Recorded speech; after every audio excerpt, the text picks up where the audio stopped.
Today on Deborah. Thank you for staying with us, and please welcome the talented and very funny Andy Andrews. Hi, Deborah. How are you? It is good to have you here. I'm so glad to be here. It's good to have you here. You know, it is so interesting because when I met you out there, the first thing I thought was you got to find something really funny. I couldn't find anything funny to say. That's okay. That's all right. Is that okay? When I'm off, you don't have to be funny around me. People expect me to be funny enough. So. They expect you to be funny all the time, don't they? Yeah, and I have not been normal for years. I'm often not funny, but I'm always abnormal. Even when I was a little kid, I would see things very differently. You know, my mom would say, don't play with those arrows, they'll poke your eye out. Don't play with that stick, it'll poke your eye out. And I'm 6 years old, but I'm thinking you can't poke your eye out with a stick. You can poke it in. Okay. You poke it out. You got to run it up through your nose, up like this. And I would see things very differently, and that was really the basis for the comedy. You know, for growing up and being strange. I guess. So that's where it came from. So from that, you know, just some little things about life. That's what you really. I am a cultural anthropologist. You know, I'm a person who looks and observes people and have come up with some pretty unique observations, and that's really how everything turned into serious stuff. You know, when I go in for the President of the United States, now he says, hey, we want you to do your serious stuff too. So I'm thinking either my serious stuff is very good or my comedy is not very good. You know, say, here, I know you're a comedian, but just be serious. Just be serious. Well, that is great. Now, I was reading your bio, and you got all of these things you write and all of this, and then it says, and an avid fisherman. Yeah, and I think that just shows that I have no clue what I do. I really don't. It's like that was thrown in there. Oh, yeah. Well, you know, I don't know what I do. And then we put the book out, The Traveler's Gift came out, and it was on, it is on the New York Times fiction list, the Wall Street Journal nonfiction list, the Publishers Weekly religion list, Barnes & Noble self-help, New York Times business. You know, nobody knows anything about what I do or where it comes from. So what do you do? Where did it come from, The Traveler's Gift? Well, The Traveler's Gift is a story. You know, I'm not the smartest guy in the world. I'm not the guy you want writing a textbook. I can barely read them. They just kind of bore me. But stories I love. And so this is a story of a family going through a tough time, and the dad gets to travel through time, meeting with 7 historical figures who are also going through a tough time. He gets to sit down with Harry Truman while Truman's determining how to end the war, and Anne Frank while she's in the annex, and King Solomon right after he says, bring me my sword and I'll tell you whose baby this is. And so each of them gives him one of 7 decisions that if he puts it in his life, things will be different. So it's a story that teaches some stuff. And you know, I don't know if you know this about me, but when I was 19 years old, both my parents died in the same year. My mom of cancer, my dad in a car accident, and through a series of bad decisions over the next several years, all my own, I might add, I ended up literally homeless before that was even a word. I slept under a pier occasionally, and you know, when you're in that situation, which my dad was a minister, okay? And so I grew up hearing that Bible verse, God will put a man after his own heart where he wants him to be. And I'm thinking, thanks, you put me under a pier. Yeah. And so my question at the time is life a lottery ticket? Or is there something that we can learn that we can make choices and direct our future? And I read tons of biographies trying to find common denominators between these successful, happy people. And I found 7 things. I found 7 things that each of them had in their lives, and those are the 7 things I used to pull myself out of the circumstances, and those are the 7 decisions in The Traveler's Gift. And basically they can help you have personal success. Absolutely. And we call it personal success because you and I know that success doesn't always have to do with finances. You know, we know some very successful people who aren't financially on the highest rungs of the ladder. But personal success has to do with success as a parent and success as a spouse and success as a friend.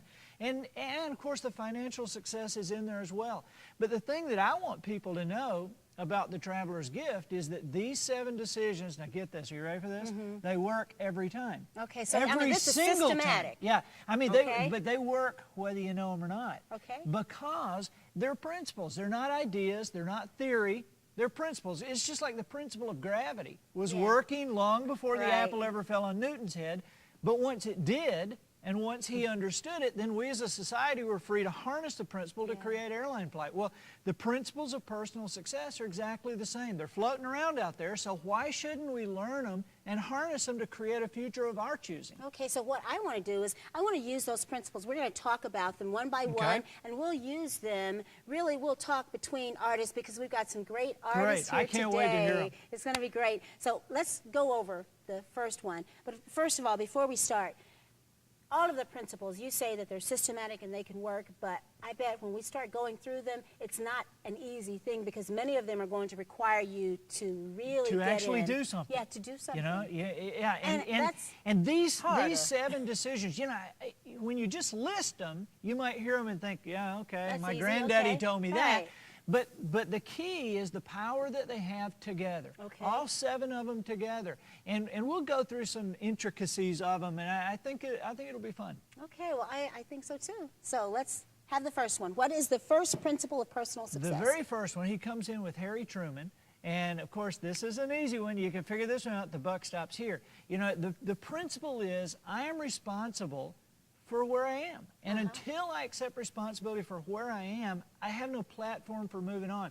A lot of people are stuck in this thing that it's my mama's fault and it's the president's fault and it's the neighbor's fault. Yeah. And you know, and I understand that because I felt the same way at one time, but I also understand that is not, some people feel like, well, you know, we don't want to make anybody take responsibility because it might make them feel bad. It might make them feel like we're blaming them. Listen, it's the greatest hope that anybody can ever have because honestly, Deborah, if it really is the president's fault, then you're just out of luck. I mean, what are we going to do about him? You know, but if I can find the answer to my challenges in the mirror, then I have incredible hope because I can make decisions now to change my future. And you're the only one in control. Right. I mean, it's just you.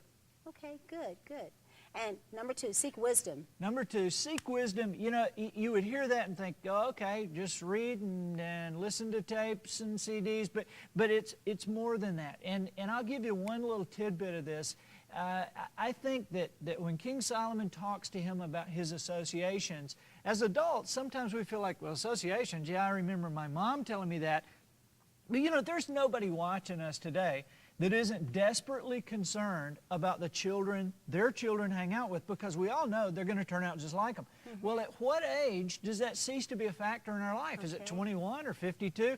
And the answer is, of course, we never outgrow the associational effects of other people in our lives. You want to play great tennis? Play against somebody who's better than you. You want to be wealthier, you want to be wiser, you want to be smarter, you want to have better discernment, then surround yourselves with people like that. You know, unfortunately, I know that if we ask everybody to list 3 attributes of a true friend, unfortunately, most people would list this as one of them. They would say, a true friend is someone who accepts me as I am. But that is such garbage. Right. That's because absolutely the kid who works at the McDonald's drive-through window accepts you as you are because he cares nothing about you. You know, a true friend is somebody who expects the best of you and holds you accountable and makes you better by their presence. And they expect you to do what you say you're going to do when you're going to do it, and you become better by those people. Okay, so number 3, personal action. Number 3, I will be a person of action, and you know, this is one that I understand that when people go through a tough time, it's everybody's first inclination to just lay down on the couch and just let's wait this out. You know, be like a deer in the headlights. Hit me.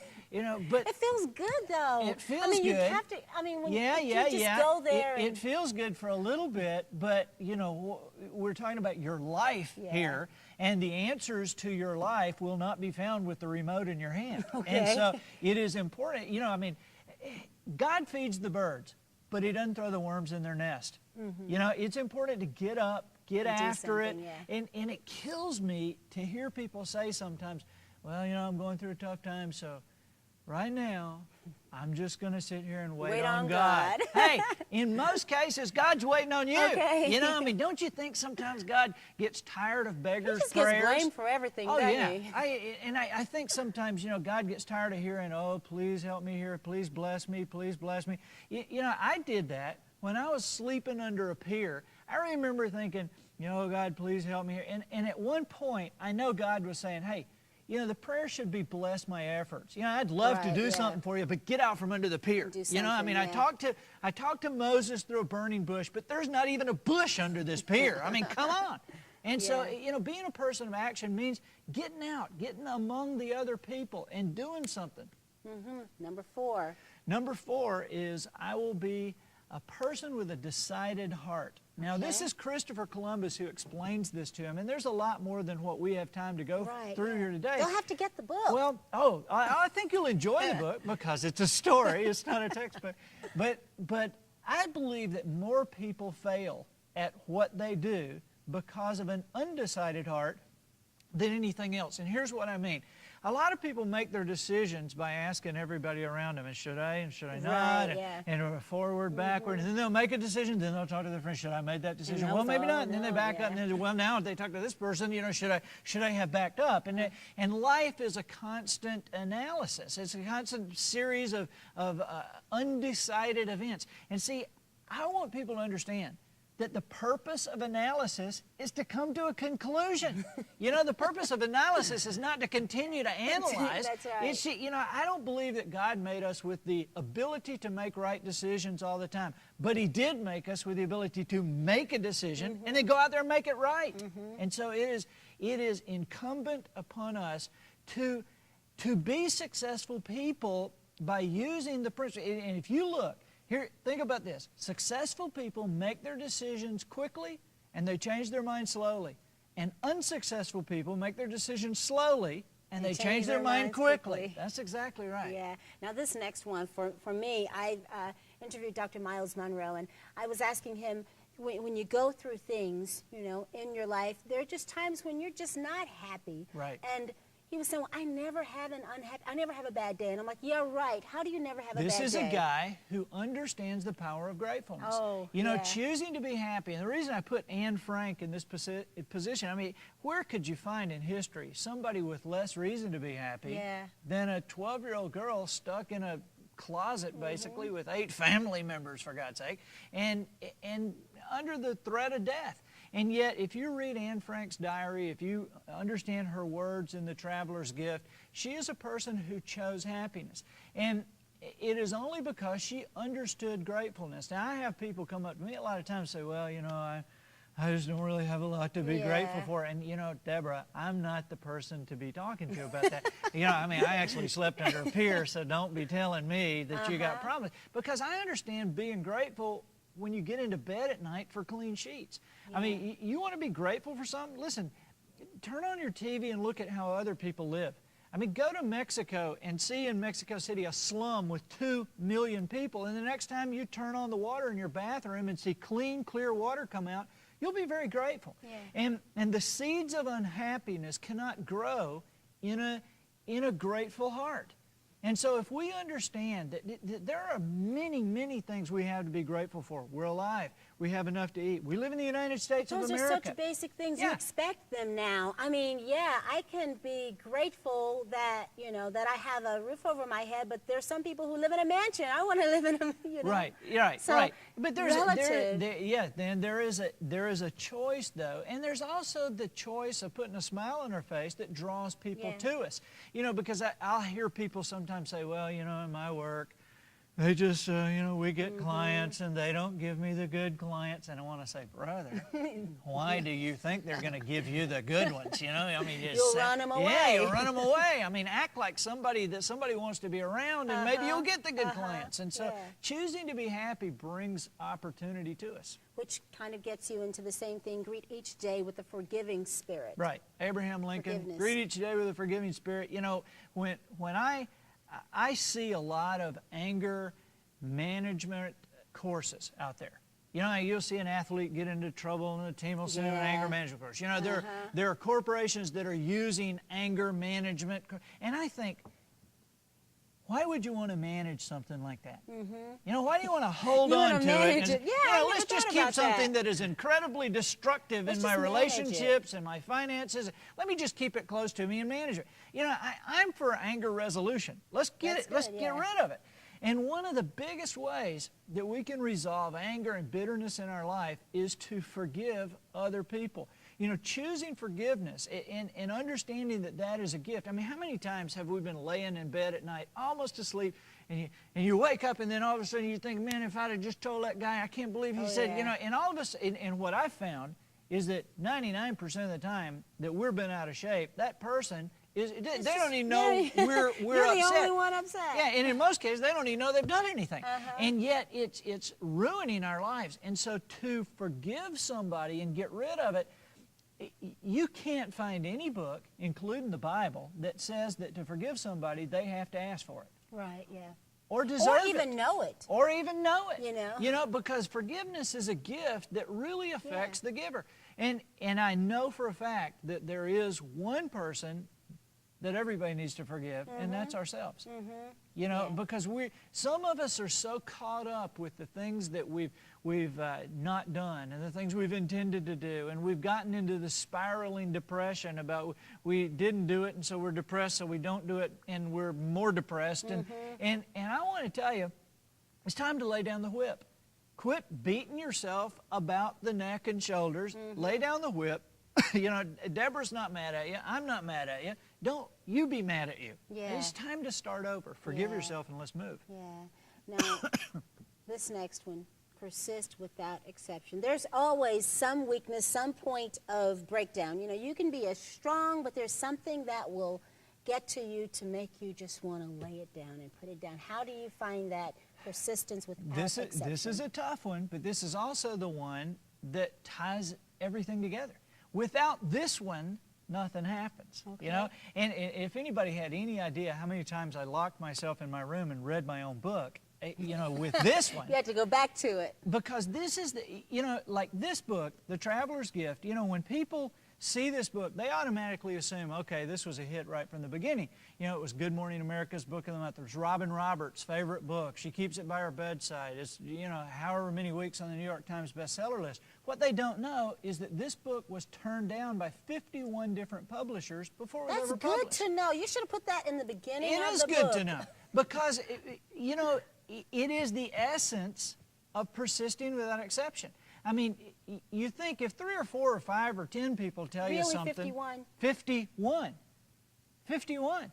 You know, and you think if 51 of the biggest experts in the book industry tell you that your book is not worth the printed page, and yet when you finally get it printed, you prove all 51 of them wrong because it's selling hundreds of thousands of books and it continues on the bestseller list.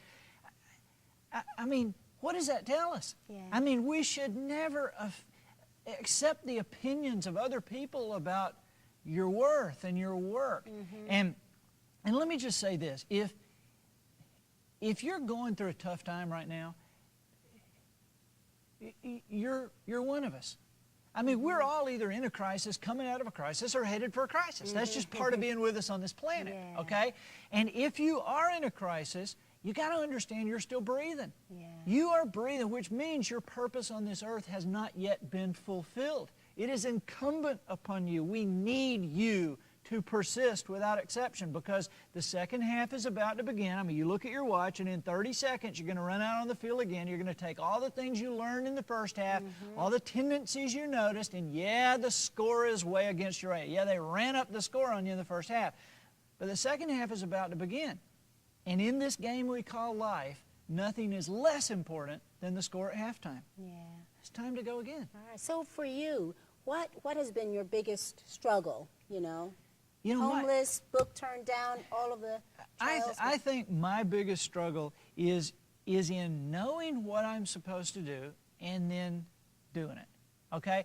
Because that's all of us. You know, but the thing that I want people to understand, the thing I keep reminding myself is that these are principles that if I put them in my life and use them, they work every time. The final score is never in doubt if I'm using principles. Now, if I'm using ideas or theories, who knows? Yeah. But principles, we're going to win. You're going to win. That's right. And a lot of these artists that are performing tonight, they're going to take these tips, you know, and they're going to use them to really make it happen. And that's what it's all about. We're going to make it happen. Okay. Thank you so very much for joining us the entire night. We have enjoyed you. Oh, thank you. And we look forward to having you back again. I've had a great time. Okay, Be glad thank you, thank you. And thank you for staying with us. We're going to be back next week. If you'd like more information about any of the artists you've seen here tonight, you can go to DEBORAH'Interviews.com. Thank you, and we'll see you next time. Have a good one. Great, thank you. Very good, very good. Well, you're very good at this. You're very easy to do that with.